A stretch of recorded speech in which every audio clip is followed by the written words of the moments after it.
Good morning সকলোৱে ভালনে? মই ভালে আছোঁ। মই পৰি অসমীয়া পাকঘৰ। মোৰ ব্লগটো আজি ভাবিছোঁ আজি ৰাতিপুৱাৰ পৰা আৰম্ভ কৰিম। কিনো কৰিম আপোনালোকৰ আগত দেখাম বুলি। আজি বৰদিনৰ কাৰণে এটা কেক বনাইছিলোঁ, তাকে আপোনালোকক দেখাব লৈছোঁ ৰাতিপুৱাই। কেকটো এতিয়া খাম অলপ পিছত কাটি চাহৰ লগত, তাকে আপোনালোকৰ আগত কেকটো দেখাইছোঁ।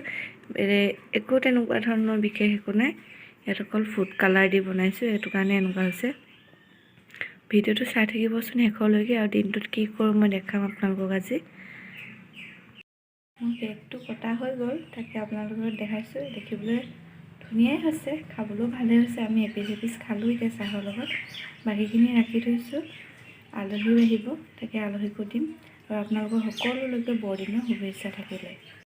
এয়া বনাব লৈছোঁ, আলহী আহিব বুলি কৈছিলোঁ যে, তাকে সেই বনাবলৈ যা যোগাৰ কৰি লৈছোঁ। আৰু কি বনাম তাকে ফটো এনেকৈ কৰি মাৰি তুলিম বুলি ভাবিছোঁ। তেনেকৈ তুলিয়ে থ'ম, তেনেকৈ আপোনালোকক দেখাম।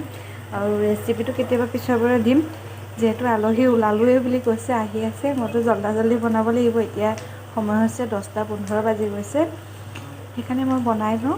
ঠিক আছে, মোৰ বনোৱা হৈ গ'ল, বৰ বিশেষ একো বনোৱা নাই।